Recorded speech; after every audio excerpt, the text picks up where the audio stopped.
Hello everyone, welcome to the daily newspaper analysis for UPSC exam. जैसा कि हम daily पढ़ते हैं और देखते हैं कि खबरें क्या हैं और इम्पॉर्टेंट खबरों को हम डिस्कस करते हैं जो कि एग्ज़ाम पॉइंट ऑफ व्यू से इम्पॉर्टेंट होती हैं। वो चाहे कोई स्टूडेंट यूपीएससी की प्रिपरेशन कर रहा हो, ठीक है, या फिर कोई एनडीए की प्रिपरेशन कर रहा हो, या फिर कोई सीडीएस की प्रिपरेशन कर रहा हो, या कोई सीएपीएफ की प्रिपरेशन कर रहा हो, पेपर 1 पेपर 2 दोनों के लिए, ठीक है, या फिर किसी की एसएसबी आई हो तो वो यहाँ से अपने पॉइंट और टॉपिक सेलेक्ट कर सकता है, चूज़ कर सकता है, देख सकता है। या फिर किसी भी एग्ज़ाम में अगर एसएससी में भी अगर करंट अफेयर पूछी जाती है वो भी यहाँ से तैयार कर सकता है। मेरा नाम है लोकेश चौधरी। आज है 22 दिसंबर। चलिए आज शुरू करते हैं। पहली खबर, जैसा कि मैंने कल बताया था कि कोविड का जो BF.7 वायरस का वेरिएंट है, ओमिक्रॉन का वेरिएंट है ये, ठीक है, जो जीनोम सीक्वेंसिंग के कारण ये बढ़ गया। मैंने बताया था कि जीनोम सीक्वेंसिंग क्या होता है। तो इस वायरस को देखते हुए इंडिया में भी अलर्ट जारी कर दिया गया है और इंडिया के मिनिस्टर ने, अभी प्राइम मिनिस्टर ने बात की थी, मीटिंग की थी थोड़ी देर पहले। तो पीएम ने वीडियो कॉन्फ्रेंसिंग के जरिए बात की थी, सभी मिनिस्टर से बात की थी। तो मनसुख वाडिया जो हमारे हेल्थ मिनिस्टर है, तो उन्होंने कहा है कि लोगों को अब मास्क पहनने चाहिए, ठीक है। और उन्होंने 3T पे भरोसा किया, 3T पे कहा कि टेस्टिंग टेस्टिंग ट्रेसिंग, ठीक है, ट्रेसिंग और ट्रीटमेंट, इन 3 चीज़ों पे ध्यान देने की ज़रूरत है और इन तीनों पे काम करने की ज़रूरत है, जिससे कि हमें जो भी केसेस हैं इंडिया में उनको हम ट्रेस कर सकें। फ़िलहाल अगर हम देखें तो सिर्फ 2 केसेस हैं, सिर्फ 2 केसेस हैं। एक गुजरात में है, एक गुजरात के अहमदाबाद में, और एक कर्नाटका में है, ठीक है।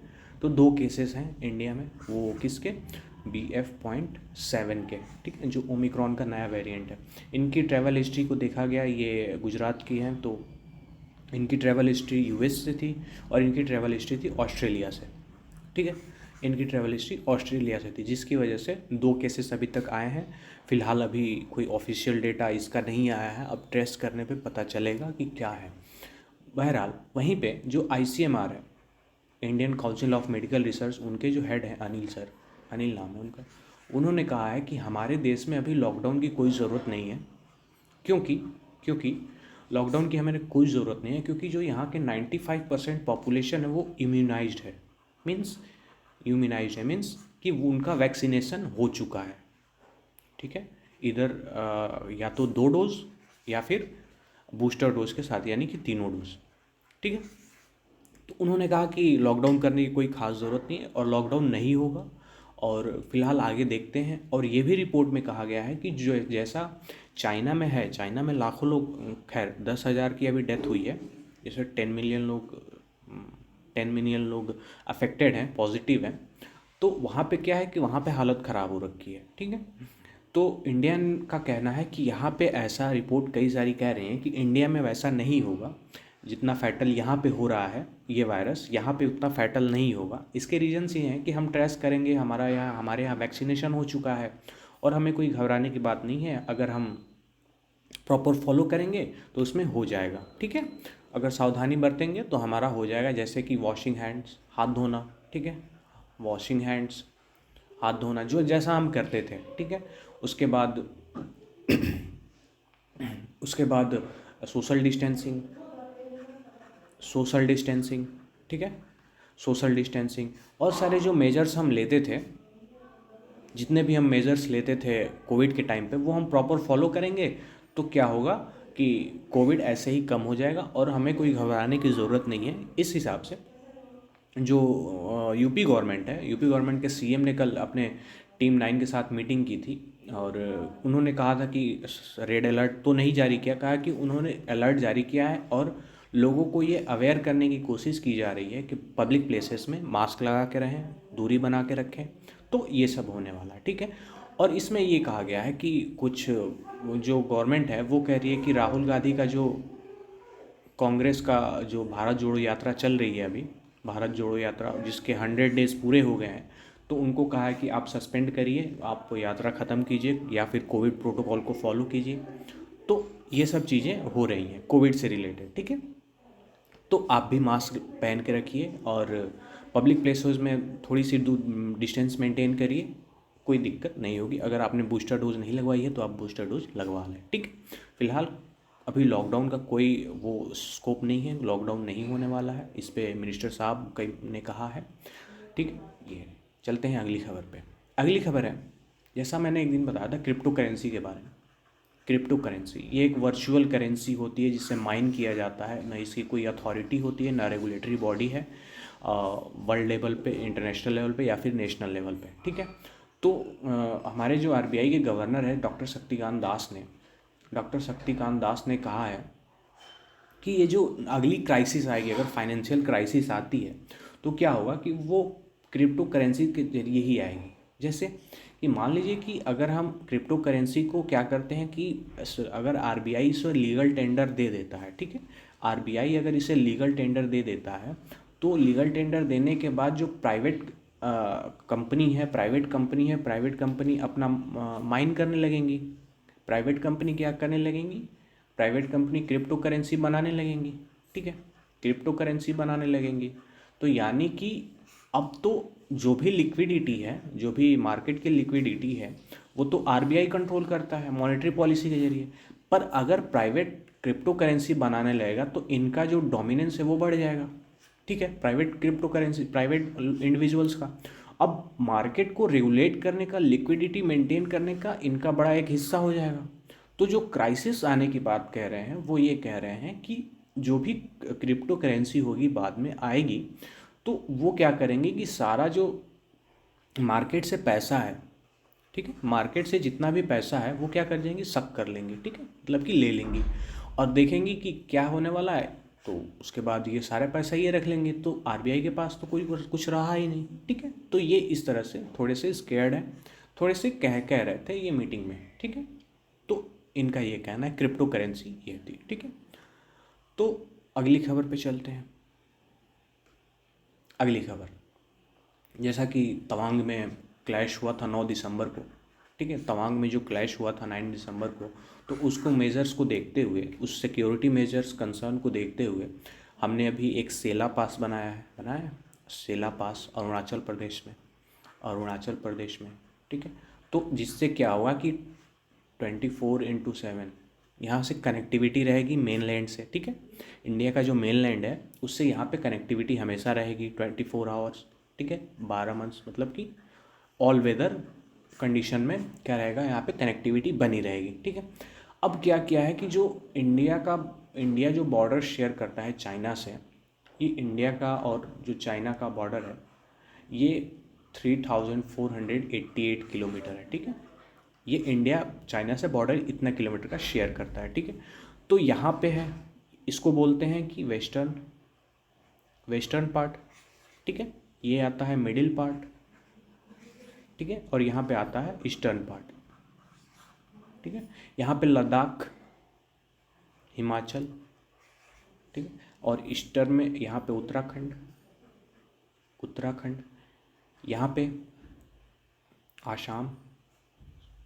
सिक्किम और ये अरुणाचल आते हैं जो बॉर्डर शेयर करते हैं, ठीक है। तो यहाँ पे जो बॉर्डर शेयर करते हैं, यहाँ के बॉर्डर पे आईटीबीपी रहती है, आईटीबीपी, ठीक है, इंडो तिब्बत बॉर्डर पुलिस। तो इनको क्या दिया गया है, अब इनको कैमरा दे दिया गया है। यहाँ पे कैमरा तो था बॉर्डर की निगरानी के लिए, यहाँ पे कैमरे तो लगे हुए थे, पर यहाँ पे अब क्या दे दिया गया है, इनको कैमरे अब हाई डेफिनेशन के दे दिए गए, यानी कि हाई क्वालिटी के और दे दिए गए हैं, ठीक है। पहले यहाँ पे कैमरे 40 से 50 मेगापिक्सल के रहते, ठीक है, 40 से 50 मेगापिक्सल के थे। तो जो कैबिनेट कमेटी की जो सिक्योरिटी बैठती है, जो कमेटी है सिक्योरिटी को लेके कैबिनेट में, तो उसने क्या किया है कि रिफॉर्म करने के लिए, ठीक है, सीएपीएफ को रिफॉर्म करने के लिए, सेंट्रल आर्म पुलिस को रिफॉर्म करने के लिए इनको क्या प्रोवाइड करा दिया गया है, अब 100 मेगापिक्सल का कैमरा प्रोवाइड करा दिया गया है, और जिससे कि और इनकी जूमिंग पावर बढ़ गई है, ठीक है। तो ये सिक्योरिटी पे और नज़र रखेंगे और देखेंगे कि ट्रेस करते रहेंगे ताकि कोई हलचल पैदा ना हो, ठीक है, बॉर्डर क्लैश फिर से ना हो और कोई यहाँ से ट्रेस पासिंग ना करे, ठीक है। तो जो गवर्नमेंट है उन्होंने मिनिस्ट्री ऑफ होम अफेयर्स ने ये किया है, जिसके अंडर आता है कैबिनेट कमेटी ऑन सिक्योरिटी। ठीक है। तो इसने क्या किया है कि कैमरा प्रोवाइड करा दिया है जिससे सर्विलांस जारी रहेगा, वो चाहे वेस्टर्न में हो, मिडिल में हो या फिर ईस्टर्न में हो। ठीक है। चलते हैं अगली खबर पे। अगली खबर, जैसा कि रशिया और यूक्रेन का युद्ध चल रहा है, ठीक है, वॉर चल रही है एक तरह से। तो रशिया ने क्या किया है, कुछ दिन पहले अभी बम्बार्डिंग की थी बहुत भयंकर तरीके से, मिसाइल के बहुत भयंकर तरीके से यहाँ पे बम्बार्डिंग की थी, जिससे वहाँ की एनर्जी पे, ठीक है, जो एनर्जी का रशिया इसके जो इंफ्रास्ट्रक्चर है उसको हानि पहुंचा रहा है, जैसे एनर्जी हो गई, ठीक है, हॉस्पिटल्स वगैरह हो गए। तो वो ऐसे टुकड़ों पे वॉर कर रहा है जैसे इनके पैड्स हो गए, ठीक है, जो भी इनके पैड्स हैं या फिर कह सकते हैं जो भी पॉइंट है, वॉर पॉइंट है, उनको डिस्ट्रॉय कर रहा है मिसाइल के जरिए। तो रशिया की जो यूक्रेन के प्रेसिडेंट है जेलेंस्की साहब, तो जेलेंस्की साहब गए यूएस, ठीक है, जेलेंस्की साहब यूएस गए। तो यूएस में उनको कांग्रेस में क्या किया, स्पीच देने का मौका मिला। तो स्पीच देने के बाद उन्होंने कहा कि बाइडेन साहब हमें मदद चाहिए। तो उन्होंने कहा ठीक है, हम आपको मदद कर रहे हैं, कितने की, $2 बिलियन की, जिसमें क्या होगा, वेपन्स होंगे, मॉडर्नाइज्ड वेपन्स होंगे, ठीक है, एनर्जी से मदद करेंगे यानी कि जो फ्यूल वगैरह है उससे मदद करेंगे, और फिर इकोनॉमिक, ठीक है, मान लीजिए कि वेपन तो देंगे ही देंगे, एनर्जी के सोर्स भी देंगे यानी कि तेल वगैरह प्रोवाइड कराएंगे, गैस वगैरह प्रोवाइड कराएंगे, ठीक है, और इकोनॉमिक के भी देंगे यानी कि पैसे वगैरह भी देंगे। तो इस $2 बिलियन में उन्होंने कहा कि ठीक है हम देंगे। और जो फरवरी में युद्ध छेड़ा था रशिया ने, तो फरवरी के बाद पहली बार जेलेंस्की साहब किसी दूसरे अपने देश छोड़ के गए हैं। ये काबिल तारीफ़ है कि उन्होंने कहा था कि मैं तब तक लड़ूंगा जब तक मैं मर नहीं जाता। काफ़ी उनका साहसी बयान था। खैर, तो बाइडेन साहब का जो और फिस्कल ईयर जो 2023 आने वाला है, उनके यहाँ कुछ अलग चलता है। हमारे यहाँ तो अप्रैल से शुरू होता है, पर उनके यहाँ जनवरी से शुरू होता है। तो फिस्कल ईयर में उन्होंने कहा है कि हम आपको $45 बिलियन का प्रोवाइड कराएंगे। और जो भी लॉ मेकर थे, सीनेटर के, यूएस के कांग्रेस के जो भी मेंबर थे, उन्होंने ये बिल पास कर दिया है कि हाँ ठीक है, हम अगले साल $45 बिलियन का यूक्रेन को एड प्रोवाइड कराएंगे, जिसमें वेपन्स होंगे, मॉडर्नाइज्ड वेपन्स होंगे, एनर्जी होंगे, वहाँ के ह्यूमैनिटेरियन एड को हम प्रोवाइड कराएंगे, फूड वगैरह प्रोवाइड कराएंगे, ठीक है, हैबिटेशन वगैरह प्रोवाइड कराएंगे। तो ये बातें कही गई हैं। लेकिन अगर फ़िलहाल के तौर पे देखें, तो उनको तुरंत से तुरंत $2 बिलियन का हेल्प मिल गया है, ठीक है। तो ये रही। और ये इससे ये कहा जा सकता है कि जो यूएस है और रशिया है, इनके खैर रिश्ते तो किसी से छुपे नहीं हैं, इनके रिश्ते अच्छे चलते नहीं हैं। तो ये हेल्प करता है, यूएस हेल्प कर रहा है यूक्रेन का, शुरू से लेके अंत तक कर रहा है, वो चाहे फाइनेंशियल एड हो या फिर किसी तरह का वेपन देना हो, तो सारी एड ये कर रहा है। खैर, चलते हैं अगली खबर पे। अगली खबर है कि जैसे कि हमारे देश में, जैसे पेनिनसुला कंट्री है हमारे, 3 साइड से पानी से घिरा हुआ है, Arabian sea, Indian ocean, bay of Bengal. तो राज्यसभा में एक बिल पास हुआ है, एंटी पायरेसी बिल, ठीक है, मैरीटाइम एंटी पायरेसी बिल। ये क्या होता है, मान लीजिए कि हमारे यहाँ जो स्मगलिंग होती